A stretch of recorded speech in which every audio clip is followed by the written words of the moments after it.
नमस्कार, अपना बिहार में आपका बहुत बहुत स्वागत। आपके साथ मैं हूं संतोष गंगवार। बुलेटिन की शुरुआत करेंगे मुजफ्फरपुर से मिल रही बड़ी खबर के साथ। मुजफ्फरपुर में ट्रक की चपेट में आने से बाइक सवार युवक और युवती की मौके पर ही मौत हो गई। दुर्घटना का सीसीटीवी फुटेज भी सामने आया है। बताया जा रहा है कि युवक युवती को परीक्षा दिलवाकर घर लौट रहा था, तभी हादसा हुआ। घटना अदियार थाना क्षेत्र के मेडिकल फ्लाईओवर के पास हुई। बाइक सवार युवक राजीव अनुराधा कुमारी को जगन्नाथ मिश्रा कॉलेज से परीक्षा दिलवाकर बाइक से वापस लौट रहा था। इसी दौरान एक ट्रक ने ओवरटेक करने के दौरान बाइक को अपनी चपेट में ले लिया और कुचलते हुए मौके से फरार हो गया।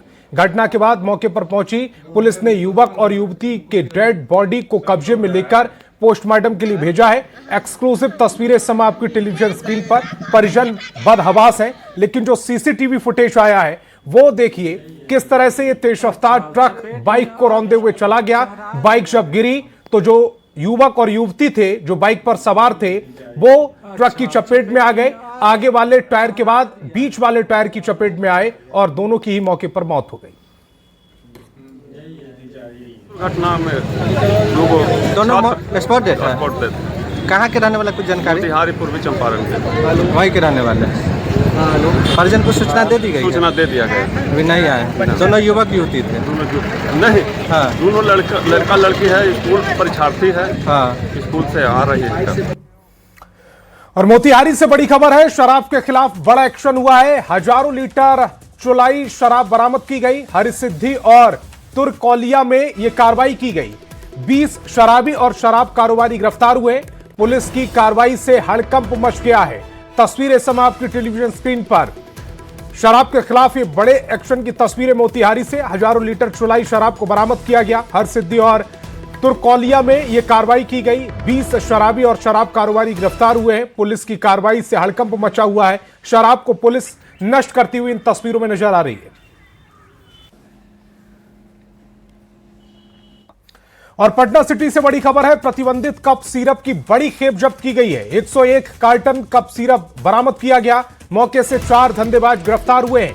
77,000 कैश और ऑटो बरामद किया गया है। ऑटो से 50 कार्टन कप सिरप बरामद किया गया। निशानदेही पर मकान में छापेमारी की गई। मकान में 51 कार्टन कप सिरप बरामद हुआ है। कप सिरप की कीमत 15 लाख रुपए आंकी जा रही है। तस्वीरें फिलहाल देखिए, पटना सिटी की ये तस्वीरें। प्रतिबंधित कप सिरप की बड़ी खेप इन तस्वीरों में नजर आ रही होगी। 101 कार्टन कप सिरप बरामद किया गया है। मौके से 4 धंधेबाज गिरफ्तार हुए हैं। 77,000 कैश और ऑटो बरामद किया गया। ऑटो में 50 कार्टन कप सिरप जब्त था। निशानदेही पर मकान में छापेमारी की गई।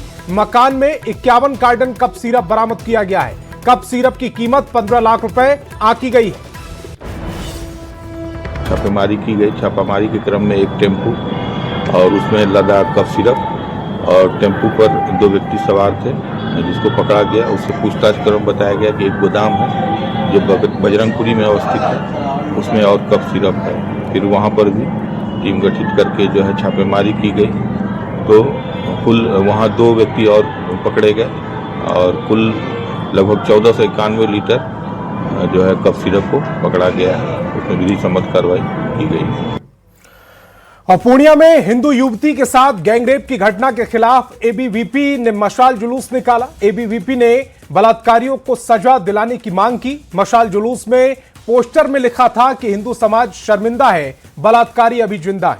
10 जनवरी की रात पूर्णिया में एक हिंदू युवती के साथ 6 लोगों ने सामूहिक दुष्कर्म किया था, जिसमें सभी आरोपी एक खास समुदाय से थे।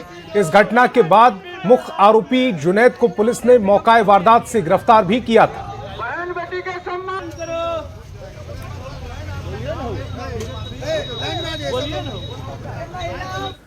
और जमुई से बड़ी खबर है। आभूषण कारोबारी से लूट की घटना को अंजाम दिया गया। 50 लाख कैश लूटने की यह पूरी घटना। पुलिस ने लूटकांड का खुलासा भी किया।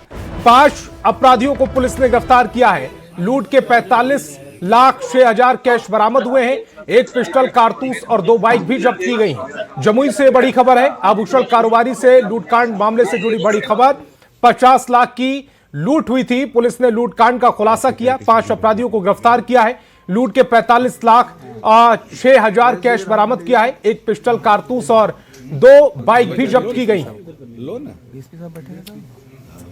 इस घटना में शामिल 5 अपराधियों को गिरफ्तार किया है और जो लूटे गए जो रकम थी 50 लाख रुपए, उसमें से 45,06,000 रुपए अलग अलग जगहों से बरामद किया है। अभियुक्त द्वारा इस घटना में प्रयुक्त दो बाइक को भी बरामद किया गया है तथा पिस्टल और जिंदा गोली बरामद किया गया। और कटिहार में बर्तन बेचने वाले एक युवक को बांग्लादेशी बताकर जमकर पिटाई की गई। पीड़ित ने थाने में आवेदन देकर इंसाफ की गुहार लगाई है। मामला कटिहार के समेली प्रखंड के चकला गांव का बताया जा रहा है। पीड़ित अकमल ने बताया है कि सिमरिया का रहने वाला है और मोटरसाइकिल से घूम घूम कर बर्तन बेचता है। इसी दौरान जब वह मसेली प्रखंड के चकला गांव पहुंचा तो गांव के ही एक युवक ने गली मोहल्ले के गाली गलौज के साथ साथ उसे बांग्लादेशी कहकर प्रताड़ित किया और उससे कैश भी छीन लिया गया। गाड़ी लेके खड़ा हो गए, एक लड़का आया, 2 लड़का साथ में था। एक लड़का साइकिल से, एक लड़का पीछे बैठा था लाठी लेके। आके जैसे वहाँ बोले मारेंगे, तो ये बांग्लादेश का है, मारेंगे। कहाँ गए थे, कहाँ हुआ था ये? समेली पर। एक अकमल नाम का सिमरिया का है, वो जो गया था फेरी के काम कर रहा था, बर्तन इसे बेच रहा था। उसे में एक चुहिया मंडल नाम है, चकला मौलानगर, उसके साथ मारपीट किए हैं। इस संबंध में कांड अंकित पोठिया थाना। और किशनगंज से बड़ी खबर मिल रही, फर्जी आधार बनाने वाला गिरोह पकड़ा गया है। गिरोह का एक सदस्य गिरफ्तार कर लिया गया। लखनऊ एटीएस की टीम ने उसकी गिरफ्तारी की है। ठाकुरगंज पुलिस की मदद से गिरफ्तारी की गई। आरोपी की दुकान में छापेमारी भी की गई। आरोपी का नाम अरमान बताया जा रहा है। लैपटॉप, थंब स्कैनर समेत कई दस्तावेज भी उसके पास से बरामद किए गए हैं। किशनगंज से बड़ी खबर है, जहां फर्जी आधार बनाने वाले गिरोह का भंडाफोड़ हुआ है। गिरोह का एक सदस्य गिरफ्तार भी कर लिया गया। लखनऊ एटीएस की टीम ने यह गिरफ्तारी की। ठाकुरगंज पुलिस की मदद से यह गिरफ्तारी हुई है। आरोपी की दुकान में छापेमारी की गई। आरोपी का नाम अरमान है। लैपटॉप, थंब स्कैनर समेत कई दस्तावेज बरामद किए गए। और बिहार में चोरों का आतंक बढ़ता ही जा रहा है। आपको कुछ तस्वीरें दिखाएंगे। 2 तस्वीरें थोड़ी देर में आपकी टेलीविजन स्क्रीन पर होंगी। जो पहली तस्वीर होगी वो हाजीपुर सदर अस्पताल की होगी, जहां चोरों ने अस्पताल परिसर से एक टोटो गाड़ी को चोरी कर लिया है। पहली तस्वीर देखिए। वैशाली की यह तस्वीर, जहां टोटो की चोरी हुई है। हालांकि टोटो की जो चोरों की करतूत है वो सीसीटीवी कैमरे में कैद हो गई है। दूसरी तस्वीर सीवान की है, जहां महादेवा ओपी थाना क्षेत्र में बाइक की चोरी कर ली गई। चोर की करतूत सीसीटीवी कैमरे में यहां भी कैद हुई है। चोर का बाइक लॉक तोड़कर आराम से बाइक स्टार्ट कर निकल जाना इन तस्वीरों में देखा जा सकता है।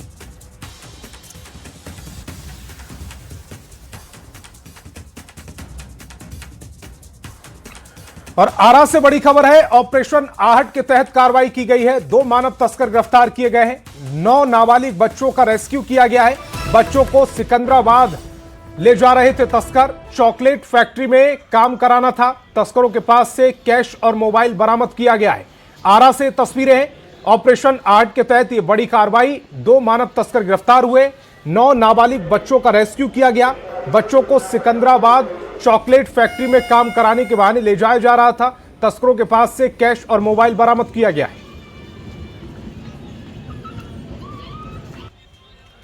और पटना के चित्रगुप्त नगर में मेडिकल की तैयारी कर रही छात्रा की संदिग्ध परिस्थितियों में मौत मामले में एसएसपी ने बड़ा बयान दिया है। एसएसपी ने कहा कि अभी किसी भी तरह से रेप की बात सामने नहीं आ रही। पटना कारगिल चौक पर कुछ लोगों ने जानबूझकर अफवाह फैलाई और लोगों को भड़काने की कोशिश की है। इस मामले में 1 दर्जन से ज्यादा लोगों पर नामजद एफआईआर दर्ज कराई गई और कई अज्ञात के खिलाफ भी मामला दर्ज कराया गया है। तस्वीरें फिलहाल आपकी टेलीविजन स्क्रीन पर। 2 तस्वीरें, एक तरफ पुलिस अपने एक्शन में दिख रही है तो दूसरी तस्वीर में लोगों का जमघट है और लगातार ये कोशिश की जा रही है कि पुलिस पर दबाव बनाया जा सके।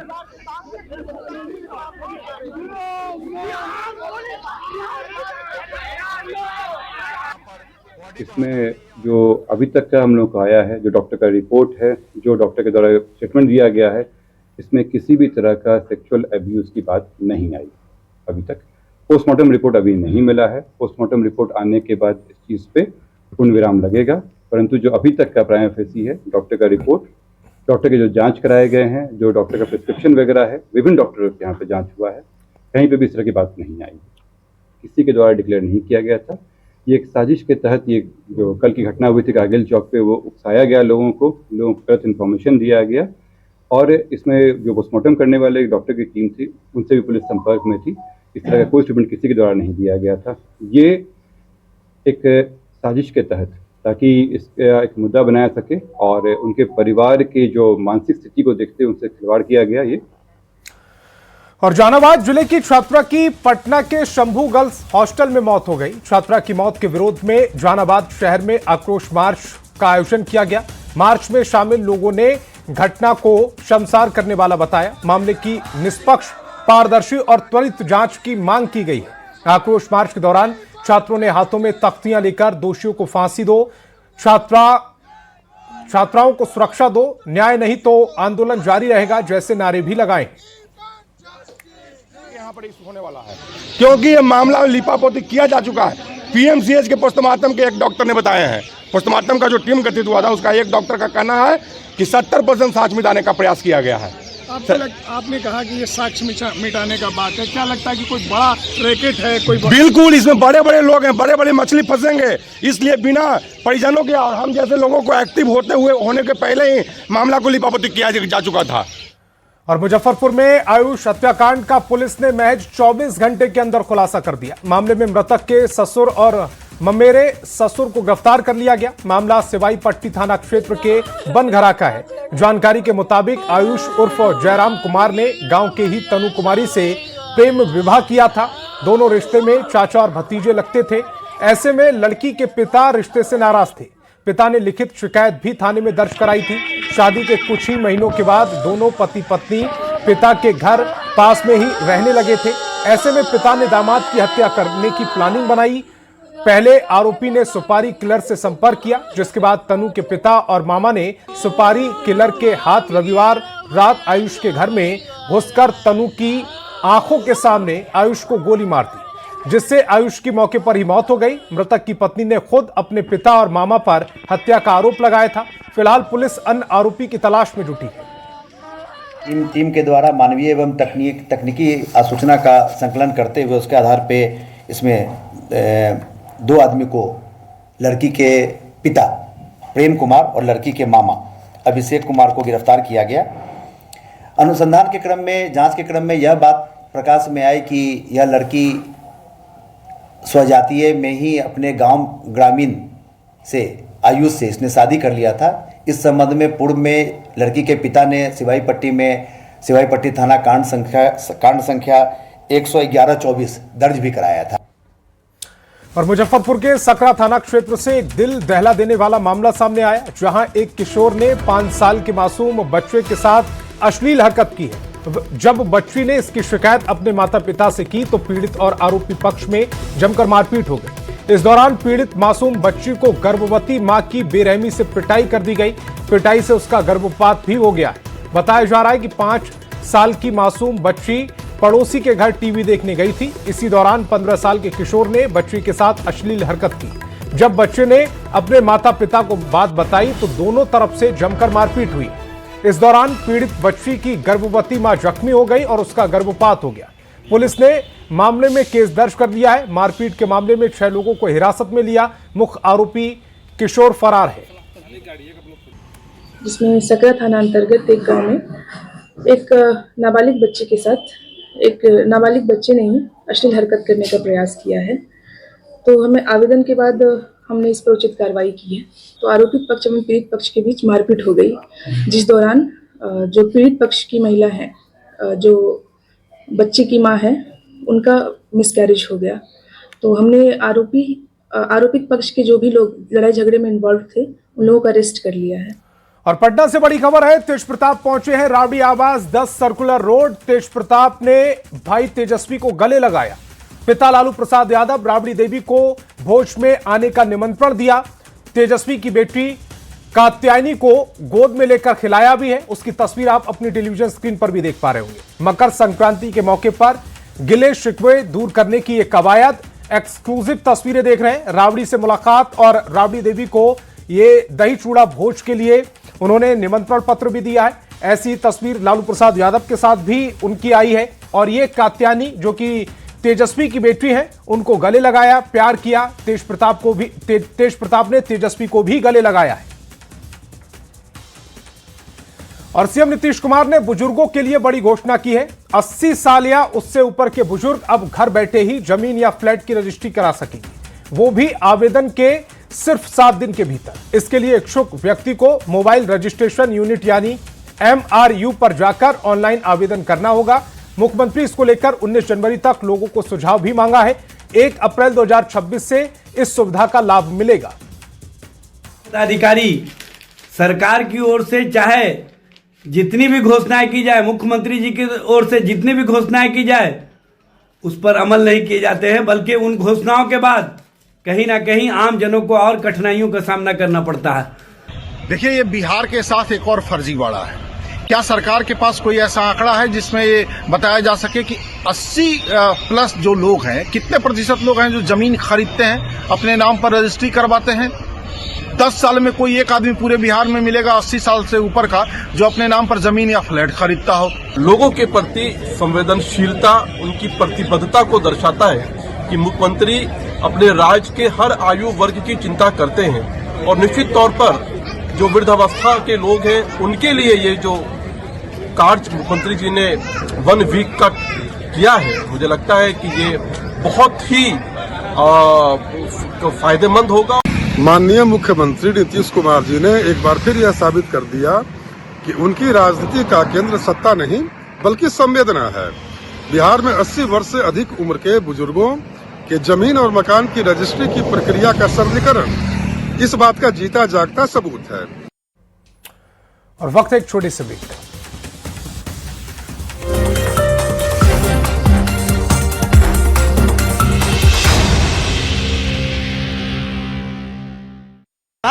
सबसे ज्यादा भ्रष्टाचार किस तरफ है? शिक्षा में। शिक्षा में ऐसा क्यों कह रहे हैं? मतलब आखिर ऐसी क्या बात आप देखते हैं, क्या कमी देखते हैं जिसके कारण लगता है सारे ऑफिस बिके हुए हैं? हाँ। बिहार सरकार ने अपने मंत्रियों के लिए बड़ा फैसला किया है। बिहार में अब मंत्री एक नहीं बल्कि 2-2 सरकारी आवास रख सकेंगे। यानी मंत्री को जो बंगला मंत्री पद के तहत आवंटित है, उसके अलावा वो अपना विधायक आवास भी अपने पास रख सकेंगे। आखिर क्या है एक मंत्री और 2 बंगले वाला सरकारी फैसला, जिस पर मच गया है सियासी घमासान? दिखाते हैं आपको इस रिपोर्ट में।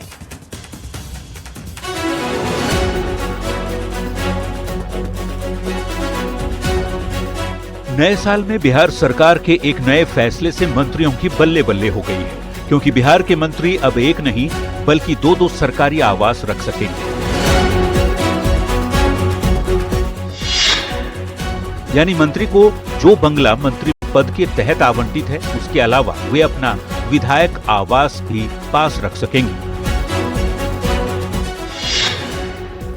इस फैसले के तहत मंत्री अपने विधायक आवास को 1700 रुपये प्रति माह के निर्धारित दर पर रख सकेंगे। अब तक मंत्री बनने के बाद विधायक आवास खाली करना जरूरी होता था, लेकिन नए निर्णय से व्यवस्था में बड़ा बदलाव किया गया है।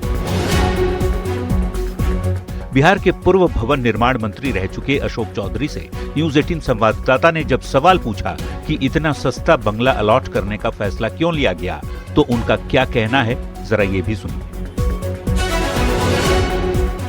लेकिन जो कुछ जब मंत्री बन जाते हैं आप, तो आपको घर सेंट्रल पुल से अलॉट होता है, तो जो विधानसभा पुल से जो आपका मकान है, उस मकान को आप चाहते हैं तो 1700 रुपये महीने पर आप वो मकान रख सकते हैं। आपको अलॉटमेंट हो जाएगा वो मकान। और जो कुछ लोग जो हैं जिनको एक क्राइटेरिया बनाया गया, जो 6 बार जीते हैं और 6 बार जीते हैं या 1 बार मंत्री रहे हैं या 3 बार मंत्री रहे हैं, उनको सेंट्रल पुल से मकान दिया जाएगा। सभापति को, विधानसभा के अध्यक्ष को, उपाध्यक्ष को सेंट्रल पुल से दिया जाएगा। यही तो निर्णय है। बीजेपी ने इस फैसले का समर्थन किया है, तो विपक्ष निशाना साध रहा है कि बीजेपी जो चाह रही है वो मुख्यमंत्री से करवा रही है, सरकारी खजाने से रेवड़ियां बांटी जा रही है। बिहार में नई व्यवस्था के तहत हर माननीय विधायक को उनके क्षेत्रवार नए बने हुए बंगले अलॉट हो गए हैं। ये डबल स्टोरीड फ्लैट्स हैं जो विधायक आवास और विधान पार्षद आवास के परिसर में उपस्थित हैं। बिहार की सरकार का भवन निर्माण विभाग माननीय विधायक जी से एक निश्चित दर पर किराया लेगी और ये एक व्यवहारिक निर्णय है। व्यवहारिकता को देख करके बिहार सरकार ने निर्णय लिया है जो बहुत ही श्रेयकर है। कभी सोशल इंजीनियरिंग के प्रोफेसर थे माननीय मुख्यमंत्री नीतीश कुमार जी, लेकिन आज ये मदारियों के हाथों नाच रहे हैं, एक कठपुतली बन गए हैं। बीजेपी वाले बोलते हैं यहाँ साइन करो, उस दस्तावेज पे ये साइन कर देते, बस एक रबर स्टैंप रह गया है। पटना में जो बंगलो अगर कोई किराए पर लेना जाए तो मार्केट रेट से कम 3-3.5 लाख रुपए प्रति महीने किराए में मिलेगा, वो मंत्रियों को 1700 में दे दिया जाएगा। यही तो समाजवाद है नीतीश जी का। बिहार में सरकारी बंगलों को लेकर विवाद कोई नई बात नहीं है। समय समय पर मंत्रियों, विधायकों और पूर्व मंत्रियों को आवास आवंटन को लेकर सियासी घमासान होता रहा है। ताजा विवाद उस फैसले के बाद हो रहा है जिसमें मंत्रियों को 2-2 सरकारी आवास रखने की अनुमति दी गई है। न्यूज़ 18 के लिए पटना से आनंद अमृतराज की रिपोर्ट। और देखिए, बिहार में इन दिनों खूब सियासी भोज हो रही है। मकर संक्रांति को लेकर नेता दही चूड़ा का भोज करा रहे हैं, लेकिन दही चूड़ा के भोज में सियासत की खिचड़ी भी पकाई जा रही है। और ऐसा इसलिए कहा जा रहा है क्योंकि लालू प्रसाद के बेटे तेज प्रताप यादव के बीजेपी में जाने की चर्चाएं तेज हो गई हैं। डिप्टी सीएम विजय सिन्हा के आवास पर ऐसा क्या हुआ जिसे लेकर तेज प्रताप यादव के पाला बदलने की चर्चाएं तेज हो गई हैं, दिखाते हैं आपको इस रिपोर्ट में।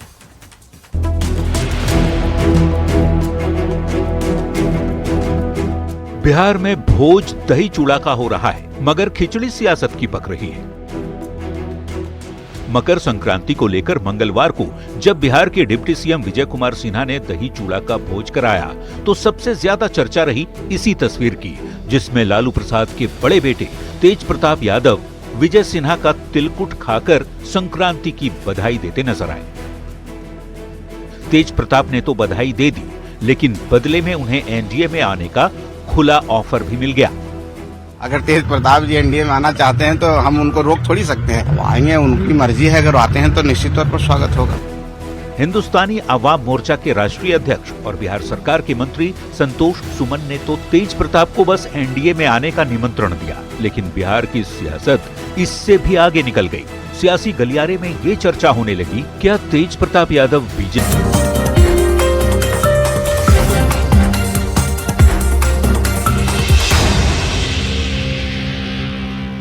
और ब्रेक के बाद एक बार फिर आपका स्वागत। मोतिहारी के कतवलिया गांव में विश्व के सबसे बड़े विराट रामायण मंदिर का निर्माण कार्य हो रहा है। 500 करोड़ की लागत से 500 एकड़ में फैले इस मंदिर निर्माण कार्य का 2030 में पूरा होने की उम्मीद है।